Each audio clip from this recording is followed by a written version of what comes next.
내 평생 기도 중에 어머니 부르리.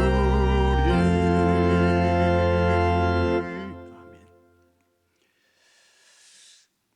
어떤 돈이 많은 부자가 있었습니다. 사업이 잘 됐습니다. 재산이 많았고요. 자식을 두었는데 외아들 하나밖에 없었습니다. 이 아들이 대학을 졸업했어요. 아버지와 함께 사업을 경영했습니다. 실력도 있고 능력도 있고 성실했습니다. 열심히 해서 아버지 사업에서 대단히 중요한 역할을 했습니다. 사업이 아주 크게 번성했습니다. 아들이 선을 받습니다. 대학교를 졸업한 여자를 만났습니다. 서로 사귀다가 결혼했어요. 따로 나와서 살지 않고 한 집에서 부모님과 함께 살았습니다. 돈이 많은 부자였으니 집이 컸습니다. 또 외아들이라 부모님이 함께 살기를 원했습니다. 그러나 사실 여러분, 함께 사는 것이 쉽지 않죠. 시어머니는 며느리가 하는 일이 마음에 들지 않았습니다. 그것은 당연한 것입니다. 며느리는 결혼해서 시부모님과 함께 사는 것이 얼마나 힘들어요. 살림을 해본 경험이 없습니다. 어른을 모셔보지도 않았습니다. 그러면 시어머니는 배려가 있어야 되고 며느리는 이해가 있어야 하는데 그렇지 못했습니다. 그러다 보니 서로 힘들어졌습니다. 갈등이 점점 더 깊어졌습니다. 시어머니는 이런 속담이 있잖아요. 며느리가 미우면 며느리가 신은 벗은 발 뒤꿈치까지 밉다. 혹은 며느리가 미우면 손자까지 밉다는 이런 속담이 있는데 이 정도는 아니었지만 점점 더 사이가 안 좋아졌습니다. 또 며느리는 며느리대로 불만이 쌓여갔습니다. 이러다 보니 그 중간에서 가장 힘든 건 누굽니까? 아들이 힘든 거예요. 아들이 어렵죠. 그러던 어느 날 며느리가 실수한 것을 보고 시어머니가 잔소리를 몹시 했습니다. 그러면 그래도 며느리가 참고 인내해야 하는데 그날은 아주 그냥 작정을 하고 눈을 동그랗게 뜨고는 시어머니에게 이렇게 말했습니다. 어머님, 대학도 안 나온 주제에 말도 안 되는 소리 하지 마세요. 그런 소리 그만하세요. 이 시어머니는 정말 대학 못 나왔거든요. 그리고는 그 다음부터 시어머니가 뭐라고 하면 대학도 안 나온 주제에 그만하세요라며 며느리가 들이대기 시작했습니다. 시어머니가 기가 막혔습니다. 하나밖에 없는 외아들을 길러서 결혼시켰는데 이 시어머니가 대학 나오지 않았다고 며느리에게 무시당하는 처지가 되었습니다. 시어머니가 남편에게 하소연을 했습니다. 여보, 내가 며느리에게 몇 가지 가르치려고 얘기 좀 했는데 그 애가 나한테 대학 나오지 않았으니 아무 소리 말고 조용히 있으라고 하며 나를 무시하니 어떻게 하면 좋아요? 억울하고 분해서 죽겠어요. 당신이 어떻게 좀 해봐요. 이 가정이 힘들어지기 시작했습니다. 이런 때에 가정의 남편이 마음의 중심을 잡고 처신을 잘해야죠. 그래서 먼저 아내에게 말했습니다. 당신이 며느리에게 이것저것 이래라 저래라 잔소리하지 말고 젊은 아이들이 하는 거 봐주고 이해해주고 그렇게 해야 돼요. 그리고 며느리가 묻는 것이 있으면 당신은 이건 이렇게 하는 것이 좋고 저건 저렇게 하는 것이 좋겠다고 해요. 그러자 이 아내가 알겠다고 그렇게 하겠다고 했습니다. 그리고 며느리도 잘못된 것을 이번 기회에 고쳐야겠다고 생각하고 시아버지가 며느리를 불렀습니다. 며느리에게 말했습니다. 시집살이에 고생이 많지? 친정에 가서 오라고 할 때까지 푹 쉬거라. 며느리가 짐을 싸서 친정으로 갔어요. 아들도 아버지가 내린 처방에 동의를 했습니다. 한 달이 지났습니다. 시아버지의 연락이 없는 것입니다. 친정에서는 왜 오라는 얘기가 없냐고 성화였습니다. 그래서 며느리가 먼저 시아버지에게 연락을 했습니다. 아버님, 저 이제 돌아가도 되나요? 시아버지가 대답했습니다. 뭐라고 했을까요? 이렇게 말했대요. 내 시어머니가 대학을 졸업하면 그때 오도록 해라. 이게 여러분 오라는 얘기입니까? 오지 말라는 겁니까? 오지 말라는 얘기죠. 잘 이해하시네요. 그런데 시아버지는 정말 오지 말라는 것이 아니고 며느리의 좋지 않은 것을 고치려는 시아버지의 말이었습니다. 며느리가 자기 잘못을 고쳤습니다. 말과 행실을 바르게 했고요. 그리고 시어머니도 며느리를 격려로 그리고 포용으로 품었습니다. 이 가정이 다시 좋은 가정이 됐습니다. 이 가정에 다시 웃음이 있게 되었습니다.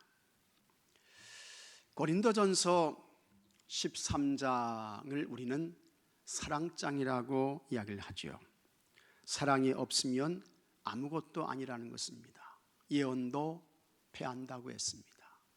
방언도 없어진다고 했습니다. 끝까지 남는 것은 뭐밖에 없다고요? 사랑밖에 없다고 했습니다.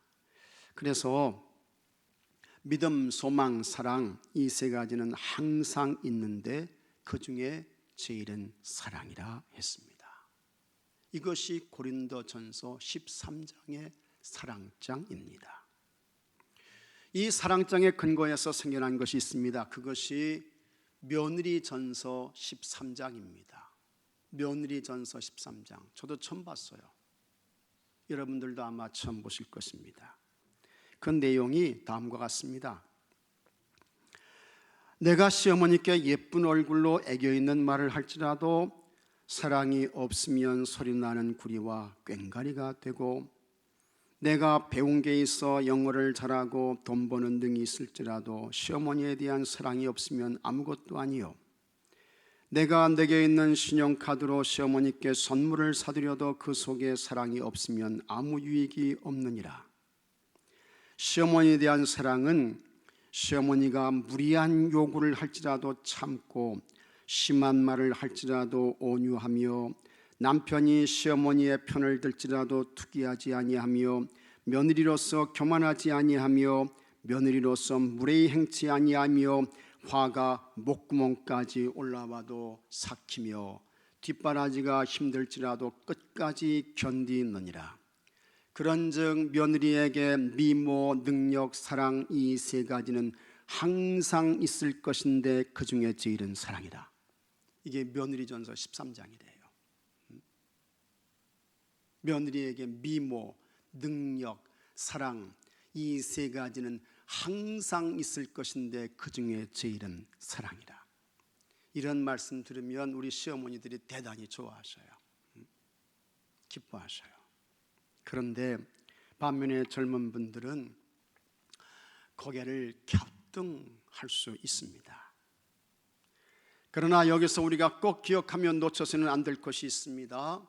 성경은 어떻게 말씀하고 있나 하는 것입니다.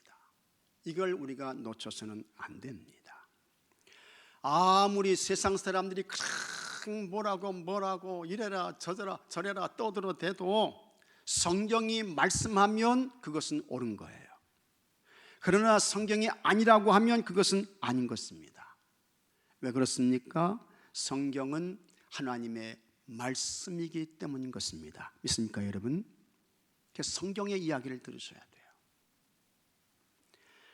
그러므로 성경의 말씀을 봐야 하는데, 부모를 섬기는 효에 대하여 하나님께서 다음과 같이 말씀하셨습니다. 출애굽기 20장 12절에 내 부모를 공경하라.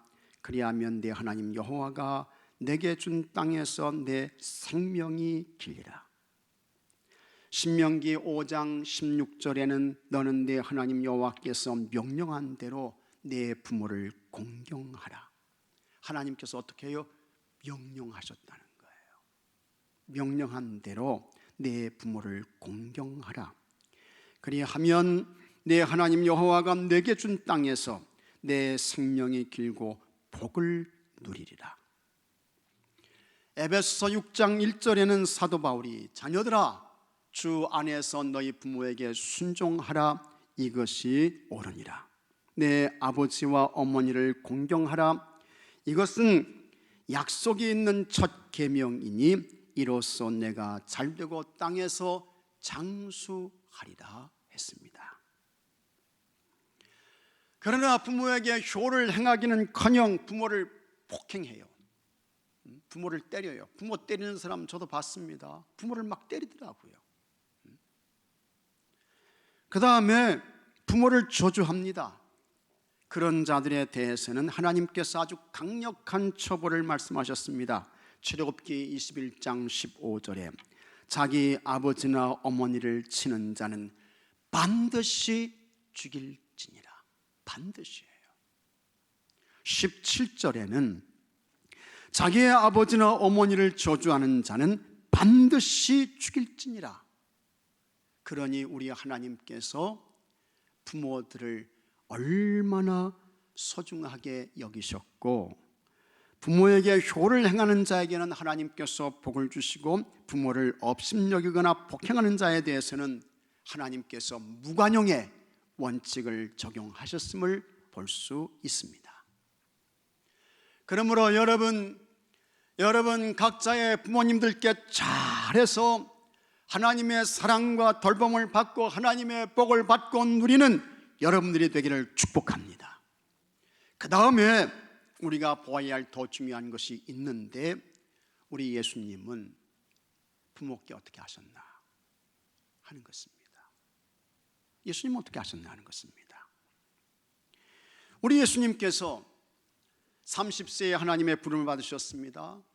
세례 요한에게 요단강에서 세례를 받으셨어요. 공생의 삶을 시작하셨습니다. 예수님께서 하나님 나라 천국의 복음을 전하셨습니다. 또 비밀의 말씀을 가르치셨습니다. 병든 자를 고치는 치유 사역을 하셨습니다. 그러다가 가룟 유다에게 배신을 당했습니다. 예수님께서 체포당하셨습니다. 십자가형 받으셨습니다. 예수님께서 온 세상 모든 사람의 죄를 담당하시고 십자가에 달리셨습니다. 바로 그곳에 예수님의 어머니 마리아가 계셨습니다. 또 예수님의 이모가 계셨고, 글로바의 아내 마리아가 있었고, 막달라 마리아도 그곳에 있었다고 했습니다. 우리 예수님께서 어머니 마리아를 향해 말씀하셨습니다. 26절에 같이 한번 읽어보겠습니다. 예수께서 자기의 어머니와 사랑하시는 제자가 곁에 서 있는 것을 보시고 자기 어머니께 말씀하시되 여자여 보소서 아들이니이다. 여자여 보소서 아들이니이다. 성경을 보면 예수님께서 어머니를 부를 때 여자여 라고 부른 곳이 딱 두 곳이 있어요. 하나는 가나 혼인잔치집에서 예수님께서 어머니를 향해 여자여 라고 부르셨습니다. 요한복음 2장 4절에 예수께서 이르시되 여자여 나와 무슨 상관이 있나이까? 내 때가 아직 이르지 아니하였나이다. 여기서 어머니를 향해 여자여 그렇게 부르셨습니다. 그 다음에 요한복음 19장 26절에 십자가 현장에서 그 어머니를 향해 여자여 보소서 아들이니이다 이렇게 부르셨어요. 우리가 볼 때에는 예수님이 어머니를 향해 여자여 라고 부르는 것이 대단히 무례한 것처럼 보입니다. 어떻게 어머니를 향해 여자여 라고 부를 수 있을까? 그러나 신약 성경에 기록된 헬라어를 알면 그렇지 않습니다. 헬라어 성경에서 여자여 이것은 귀나이라고 하는데, 이 귀나이 여자여 이 의미는 여성을 부를 때 최고의 극존칭이었습니다. 귀나이 여자여 이 말은 왕비를 부를 때 쓰는 용어였어요. 지금 예수님은 십자가에 달리셨습니다. 예수님이 겪는 고통은 상상할 수 없습니다. 예수님 머리에 가시관을 씌웠습니다. 큰 가시가 예수님의 머리를 찔러요. 그 고통은 머리카락이 삐죽삐죽 설 정도였습니다. 양손에 예수님께서 녹슨 대못을 맞았습니다. 양발이 벗겨져서 못 박히셨습니다. 몸은 채찍에 맞아서 살이 파여져 나갔습니다. 날은 더워서 뜨거운 태양이 내리쪼이고 있습니다.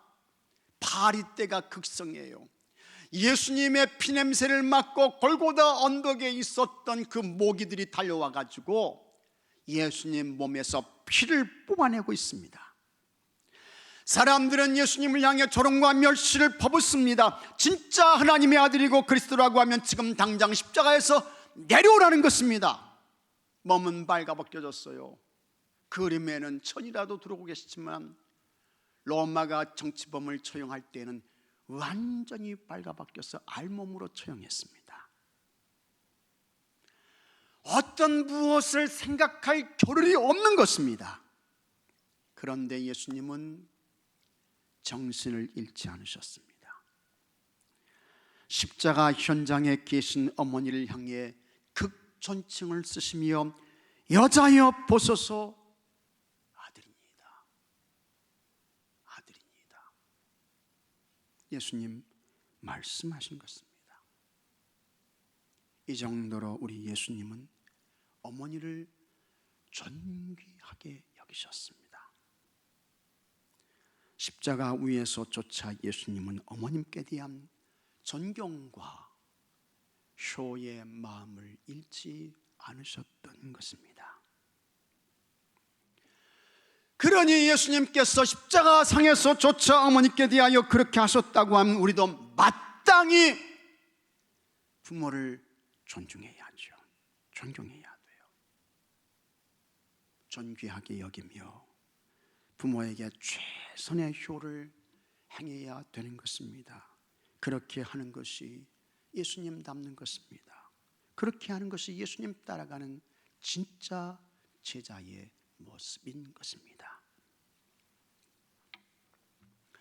어떤 연세가 드신 어머님께서 주변 사람들에게 식사 대접을 받다 보니까 미안한 생각이 들어서 자신도 한번 사람들을 대접하고 싶었습니다. 밥만 먹으면 안 되잖아요.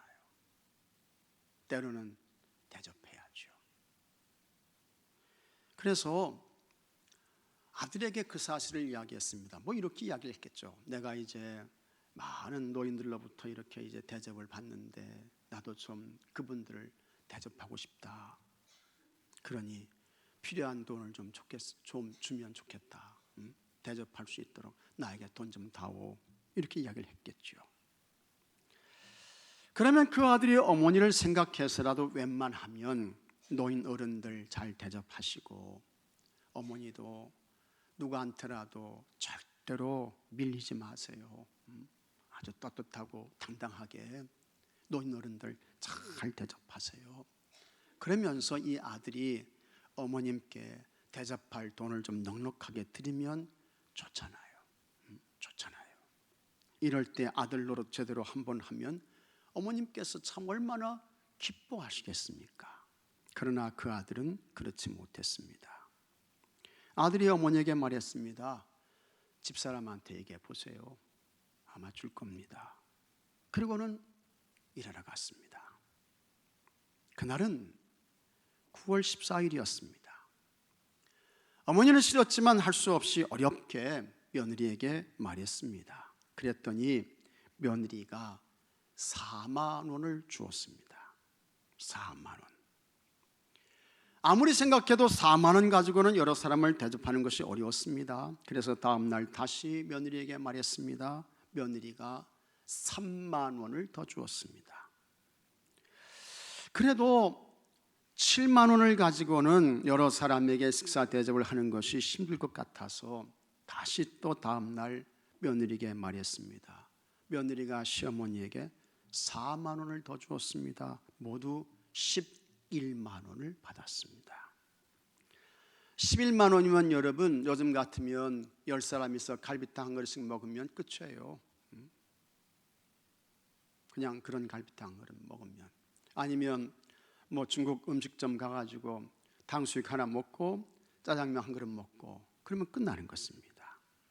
하여튼 그렇게 가까스로 돈에 맞춰서 몇몇 노인 어른들에게 점심 식사를 대접해 드렸습니다. 그리고 집으로 돌아왔습니다. 돌아왔더니 며느리가 없는 거예요. 외출을 한 것 같아요. 점심에 조금 음식이 짰던지 물을 마시기 위해 부엌으로 갔습니다. 식탁에 며느리가 쓰는 가계부가 있었습니다.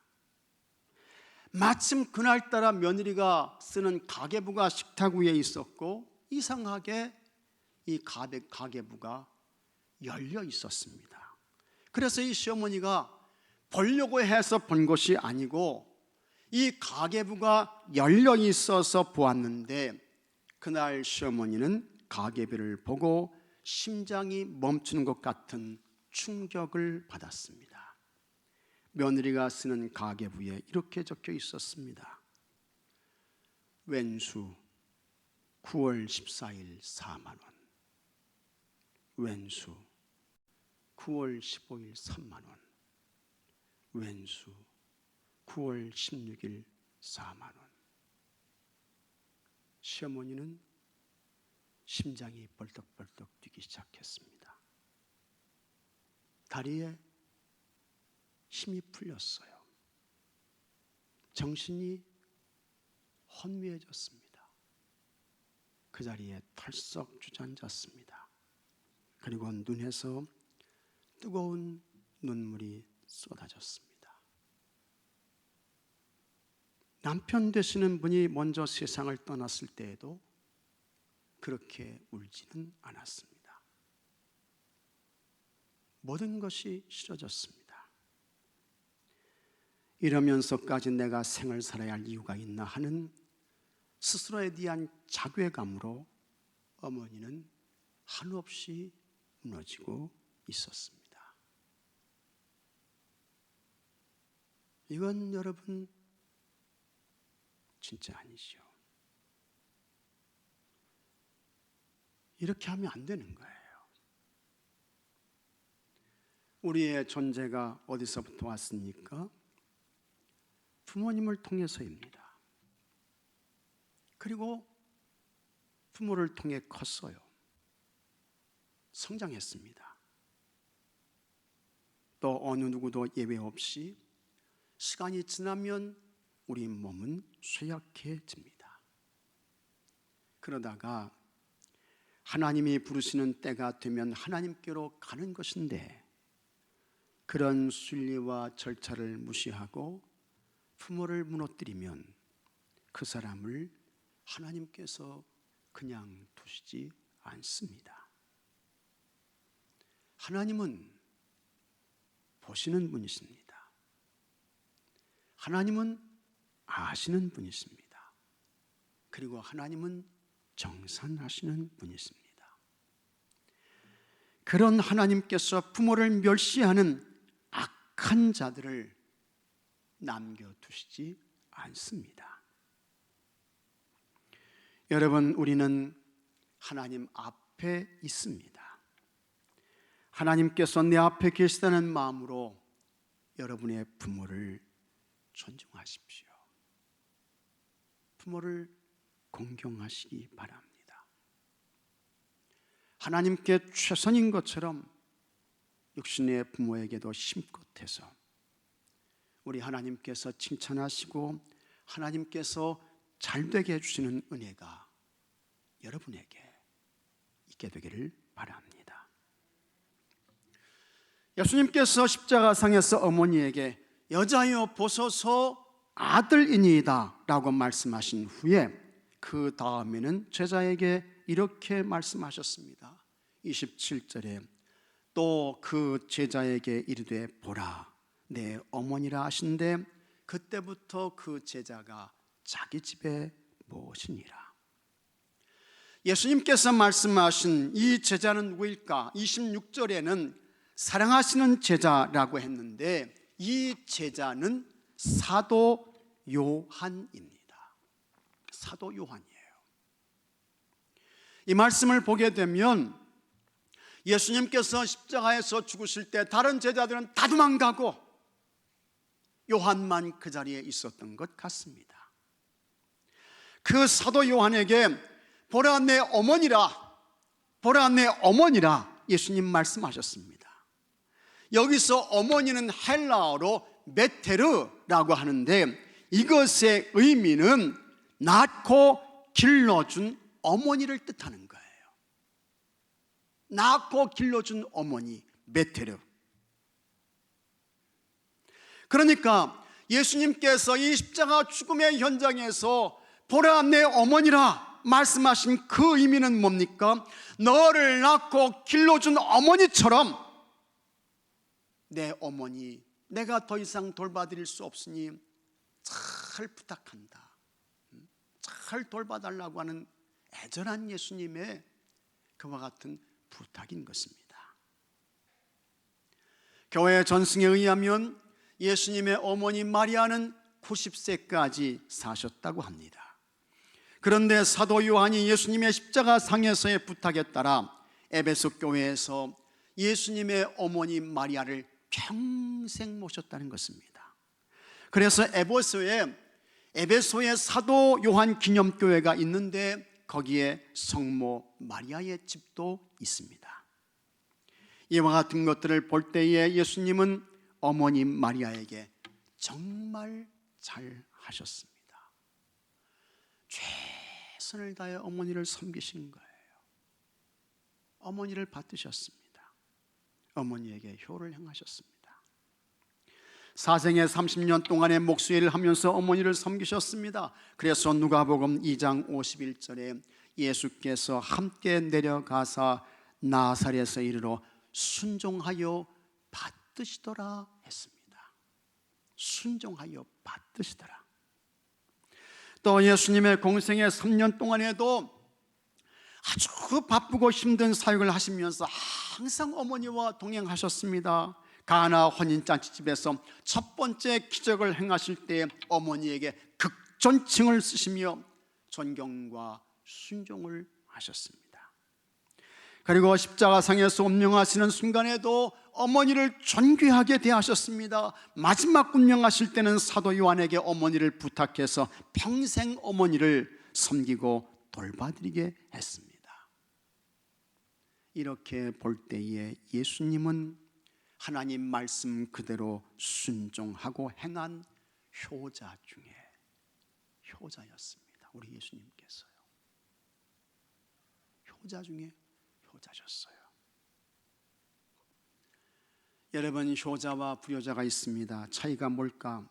효자는 부모님이 살아계실 때 우는 사람이고, 불효자는 부모님이 돌아가신 후에 우는 사람이다 라는 말이 있습니다. 효자는 부모님이 살아계실 때에 부모님의 은혜와 사랑에 감사해서 울어요. 부모님이 힘들어하시고 아파할 때 안타까워서 웁니다.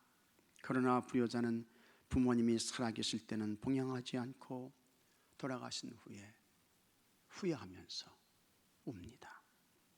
그때는 다 소용없는 거예요. 다 필요 없는 거예요.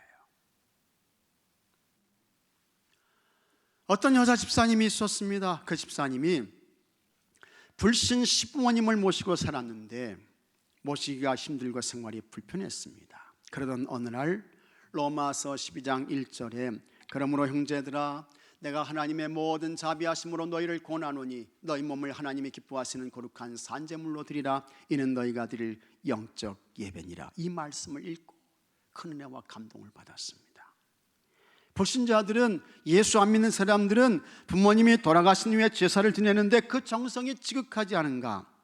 성경에 산제사를 드리라고 했는데 부모님이 돌아가신 것처럼 생각하고 하나님 앞에 산제사를 드리기 전에 부모님께 먼저 산제사를 드려보자. 이 여자 집사님이 결심을 했어요. 그때부터 참 정말 제사 지내듯이 정성껏 부모님의 음식을 준비하고 제사 지내듯이 시부모님을 섬겼습니다.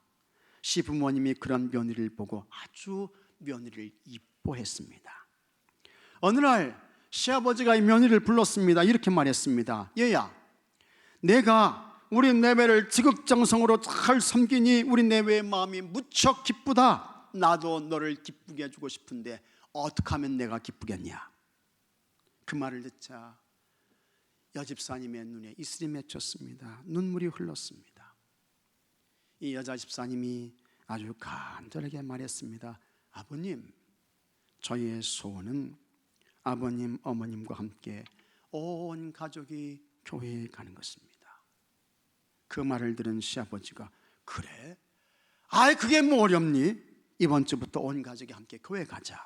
그래서 믿음 좋고 착하고 효를 행하는 며느리로 인해서 온 가족이 구원받았습니다. 할렐루야.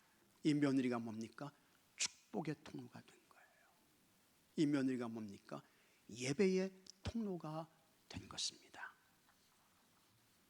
여러분, 믿음과 효는 분리되는 것이 아닙니다. 다시 한번요. 믿음과 효는 나눠지는 게 아니에요. 따로 가는 것이 아닙니다. 같이 가는 거예요. 우리 예수님께서 그것을 보여주셨습니다. 믿음 좋은 분들이 되시고 또 효를 잘 행해서 하나님의 은혜를 받고 복에 복을 받는 여러분들이 되시기를 주의 이름으로 축복합니다. 축복합니다. 다 같이 기도합시다. 예수님을 닮게 하시고 예수님을 따르게 하옵소서. 우리 예수님처럼 효를 행하게 하시고 부모를 존중하며 섬겨서 하나님의 칭찬하시고 하나님의 기뻐하시는 성도들이 되게 하여 주시옵소서. 그래서 우리 하나님께서 주시는 복의 복을 받고 은혜를 받고 누리는 성도들이 되게 해 주시옵소서. 우리 주 예수 그리스도 이름으로 기도합니다. 아멘. 이 시간 주의 기도하겠습니다. 병중에 계시면 아픈 곳에 손을 얹으십시오. 염려와 근심과 걱정이 있으면 가슴에 손을 얹으시고 소원이 계신 분들